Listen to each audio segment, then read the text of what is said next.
From the station working for you, this is WRTV News at 5:30, streaming now.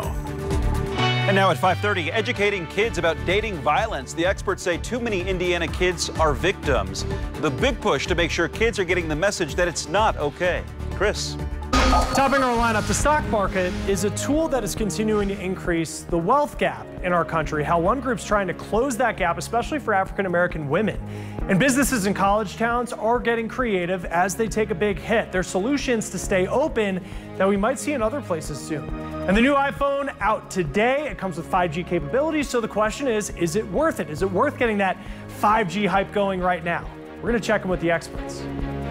As you know, whenever we make a transition from, say, the mid-70s to the lower 50s, it's often marked by thunderstorms and, in some cases, severe storms. Certainly the threat to the south this evening. Around the metro, more rain, but the severe threat is to the south. You can see the thunderstorm warning from Bedford to Medora, Brownstown, and then just west of Seymour. This is a tornado warning for a thunderstorm capable of producing a tornado, showing signs of rotation. One of the precursors to watch. Storm spotters keeping an eye on that. No confirmation anything has reached the ground. There's the storm lifting to the east-northeast, so we'll come just to the south side of Seymour, back toward Medora, Brownstown, and then Bedford. There's also flash flood warnings in this area because of the torrential rainfall associated with the storm system. Brownstown just to the east now, and if I use what we call our velocity indicator. See this red?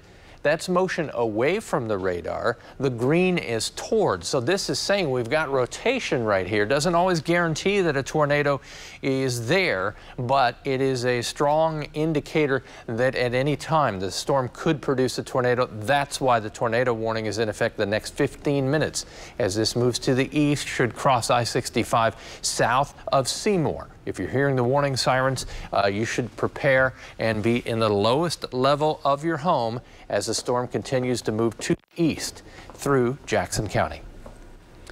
Thank you, Kevin. Tonight, the Department of Corrections is asking for your help in finding an escaped inmate. Christopher Lee Davis escaped from the Putnamville Correctional Facility around 2 this afternoon. He is a known violent offender and should be considered dangerous. If you see him, do not approach. Call police immediately by dialing 911. If you know his whereabouts, please contact your local law enforcement. He was last seen wearing all yellow and seen traveling southeast from Putnamville toward I-70. It's an important message for anyone, but especially kids. Dating violence is not okay. This is Domestic Violence Awareness Month, and the Domestic Violence Network has partnered with IPS to make sure that kids know there is help out there. The campaign includes billboards near schools, Indigo bus ads, and posters displayed at IPS middle and high schools. According to the CDC, Indiana ranks 3rd highest in the nation for the percentage of high school students who reported sexual dating violence.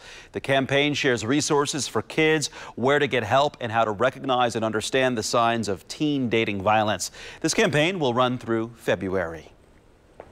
A drug has been approved to treat COVID-19. U.S. regulators approved remdesivir. Patients receive it through an IV at the hospital. Important to note, this isn't a vaccine, but doctors do say it can cut down recovery time by 5 days or so. Well, a study is raising concern about how effective plasma treatment is when it comes to fighting this virus. Medical journal BMJ published a study that said convalescent plasma failed to reduce deaths. Plasma is donated by people who have recovered from the virus. Well, experts have been warning about rising virus cases, and there are numbers that are reflecting that concern. The U.S. reached more than 71,000 new cases yesterday. That's according to Johns Hopkins. That's the most new cases in a single day since mid-July.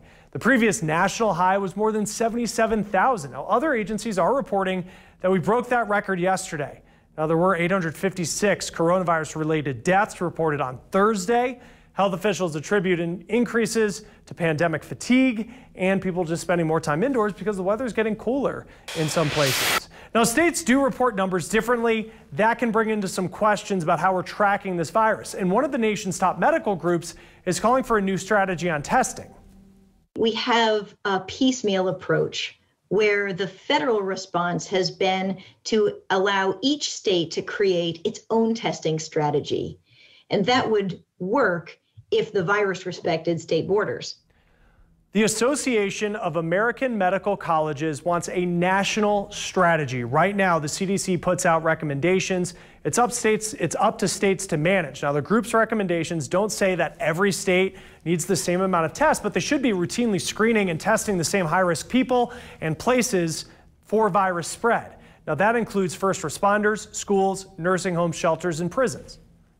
These places are doing testing now, but it's a scattershot approach. And that means that different labs, different institutions in different states are actually competing with each other for the same testing supplies.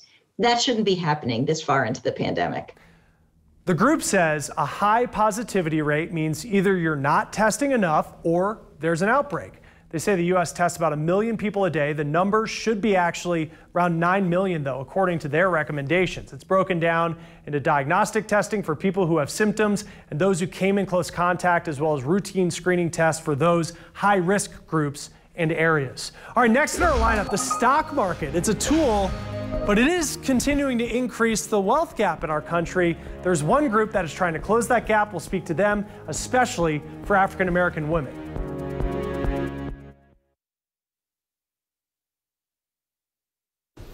Tornado warning continues in Jackson County into Jennings, just south of Seymour and then southwest of North Vernon. The storm is moving to the east at about 25 miles per hour. Here it is by itself as we look into the storm with technology that kind of picks up rotation within the storm. This has weakened, the rotation has, but the warning's still in effect.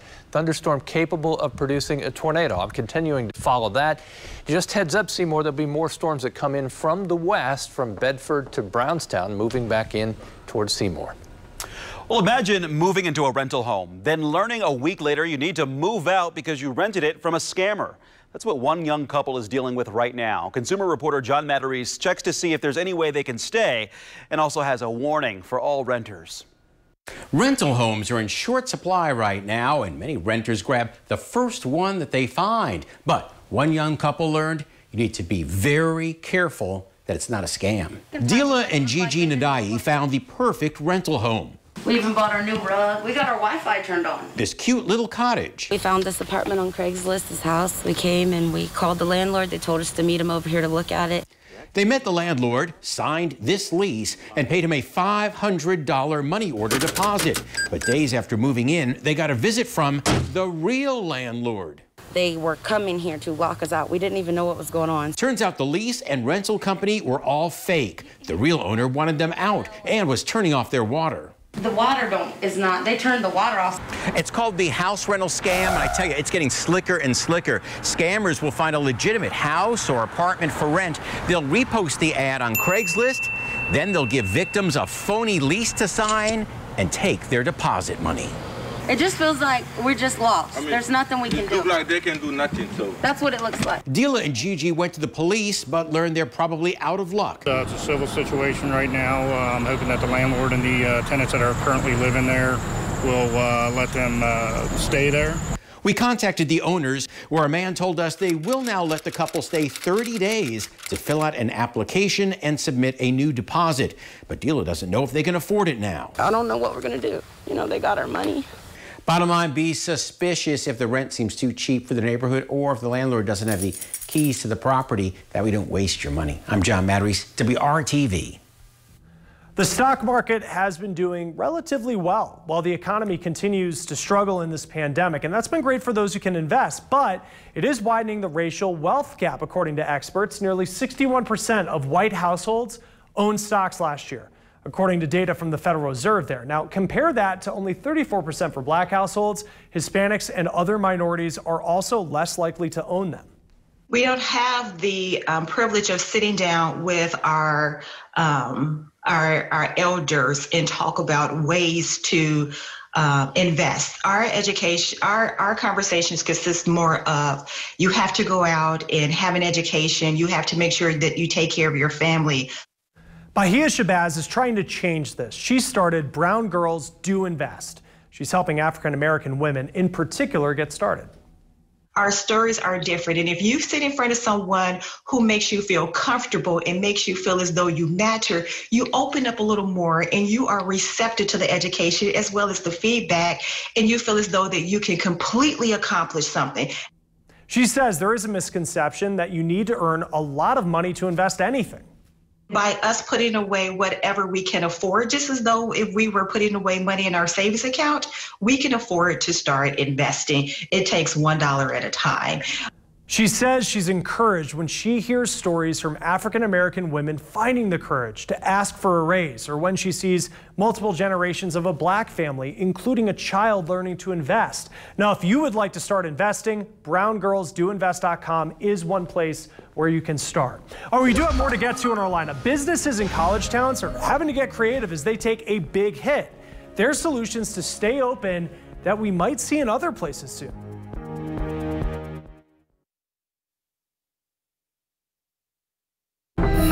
Topping the news feed, a federal judge has ordered the U.S. Postal Service to restore mail sorting machines with the election less than 2 weeks away. High-speed mail sorting machines will be brought to facilities struggling to keep up with election mail.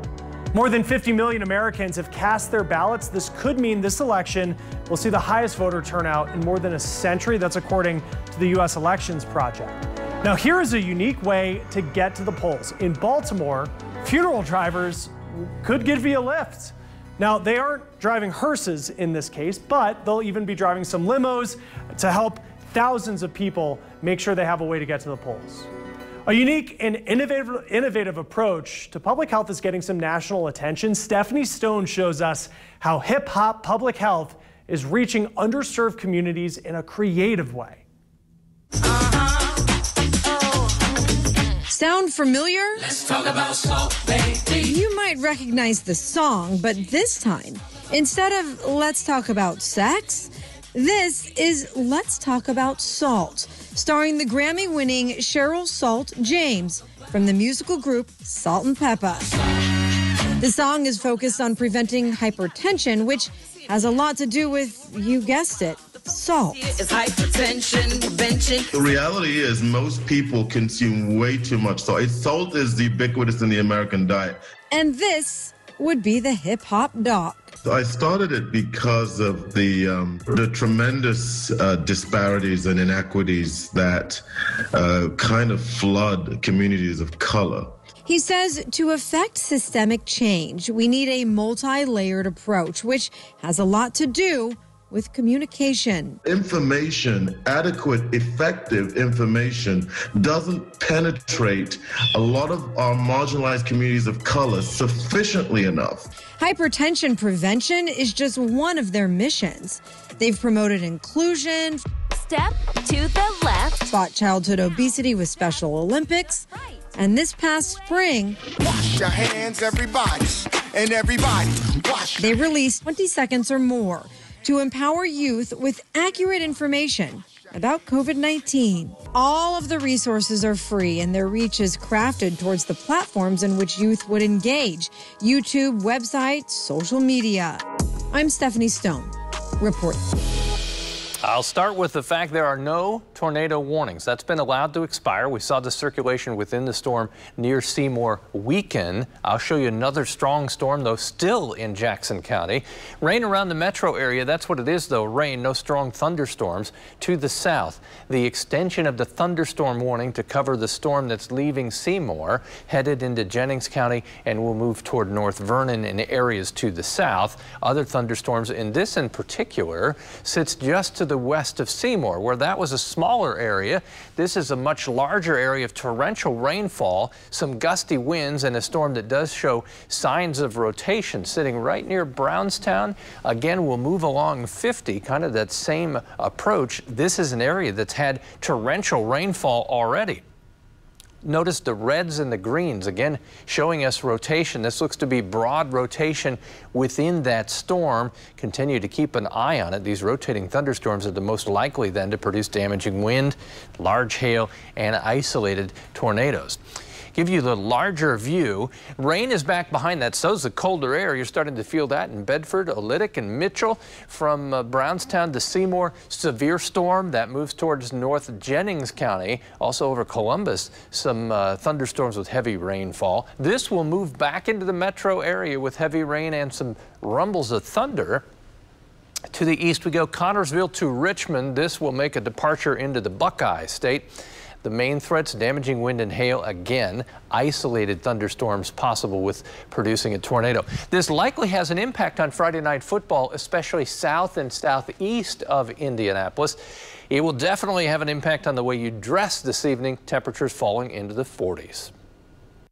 It's been a roller coaster fall semester for students and professors. Also for the small business owners who rely on them to keep business afloat near campus. But as Amanda Brandeis explains, this is also a story about owners finding solutions with new technology that we might all be experiencing soon. With scratch food and smoked cocktails, restaurants deliver an experience you can't get at home. No crap on tap, 100% American bar, and we wanted people that were curious. It's an experience many took for granted that was taken away for months, one now reshaped by a pandemic. As a restaurant owner, you have to just lean in during these times rather than try to survive. You got to thrive, and the only way to thrive is to get really innovative. Justin Nettleman is CEO of the Eureka Restaurant Group. Third-party delivery was a very small part of our business pre-coronavirus. It's almost tripled in the last 6 months. This San Diego location sits directly on a college campus and has been one of their hardest hit. We're finding that the professor, administrator market is vaporized. Pre-pandemic, Nettleman estimates 65% of their business was college faculty, which has all but disappeared. Students who stayed behind have helped keep the restaurant afloat now that they have fewer dining options around campus. We were and still hope to remain, once coronavirus is gone, kind of a halfway point, walking from home to school, coming back from school. In addition to more outside seating and patio partitions, Eureka spent the last 4 months developing technology to ensure customers feel safe. Diners will soon be able to scan their phones at the door for a fully contactless experience, seating themselves, ordering food, and paying the bill with their phone. It's reimagining what the future is going to look like. It's just a big fast forward to the future of casual dining, and for us, knowing they can't rely on campus traffic or big crowds from sporting events, the restaurant is working overtime to let locals know they're open for business. If you live in a college market, the best thing you can do is support local. While business is still down 50%, they believe these forward-thinking innovations will pay off in the months to come. Got a little kickback to it, too. It's worth getting in your car, putting on your pants, and getting off Zoom and coming in. In San Diego, I'm Amanda Brandeis reporting. Amanda, thank you. And the nation's leading retail giant and the federal government are going after each other over opioids. That tops our newsfeed. Walmart is suing, asking the DEA and Justice Department to clarify responsibility of pharmacists and pharmacies mainly in refusing to fill opioid prescriptions. They currently say there is no rule. Meanwhile, the federal government is threatening to sue and fine Walmart for not doing more to stop filling questionable prescriptions. A new AI model could predict when someone may experience Alzheimer's disease. The research published in The Lancet looked at people's speech. They found the algorithms were accurate about 70% of the time, predicting when someone might experience Alzheimer's symptoms. Could predict about 7 years before someone was diagnosed. Counting for the U.S. Census fell short in areas hit hard by COVID and natural disasters this year. The national average of households reached was 99.9%, but in places like Louisiana that was hit by hurricanes, it was closer to 93%. It was also below average in tribal communities with high COVID cases. Uber and Lyft must treat their drivers as employees. That means they are eligible for benefits like paid sick days and health insurance, but it is going to cost the companies big time. A California appeals court has ruled the companies need to comply within 30 days. Uber and Lyft are still working with some food delivery companies to convince California voters to exempt them from the order. A ballot initiative would supersede any court rulings. A new survey shows gig workers have not been spared by the pandemic. More than 2/3 say their incomes have dropped. Almost a third say they've had to cut back on buying food while they struggle to cover expenses. So workers like rideshare drivers and personal shoppers have put themselves at higher risk of getting the coronavirus without additional pay. Now, finally in our lineup today, that new iPhone is out today. It comes with 5G capabilities. The question is it worth buying into the 5G hype right now? We're going to check in with the experts.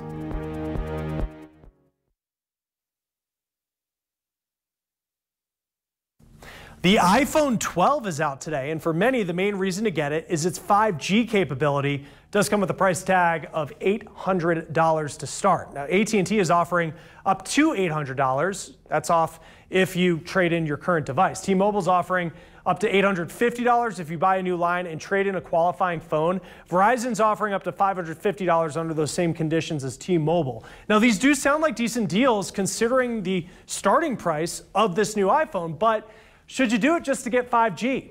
Experts at Consumer Reports say it depends. 5G isn't widely available everywhere yet, nor is it a dependable signal yet. If you're thinking about buying a phone that's going to last you for maybe the next 3-4 years, then 5G is definitely something that you want to be looking for, because while you may not have 5G right now, chances are 3 or 4 years from now, you're really going to want a phone that can get 5G. You'll also want to keep in mind all the requirements needed for trade-in. If your current phone isn't in great shape, you probably won't get that full trade-in amount that's being advertised. Another option is waiting for more deals. The carriers really want to boost their sales towards the end of the year, and Black Friday is just around the corner. And you're going to start seeing deals for that, deals for holiday shopping. Definitely when the 12 Pro Max and the 12 Mini come out, you're going to see the same deals come out with the carriers. Some other options to think about: the iPhone 12 Mini. Now that will have the same capabilities as the iPhone 12, but it'll have a smaller screen and smaller battery. That won't come out until later next month. And if you're just not an iPhone user, more of an Android person, well, the Galaxy A51 and Galaxy A71 already come with 5G capabilities. They often go unnoticed, but are some of the most essential parts to our nation's economy. On Monday, how the pandemic has affected migrant workers and the small businesses they help support. The thunderstorm transition to much colder weather is underway. The strongest storms Richmond to Greensburg to Seymour and Southeast. We'll talk more about that and the impact on our weekend coming up.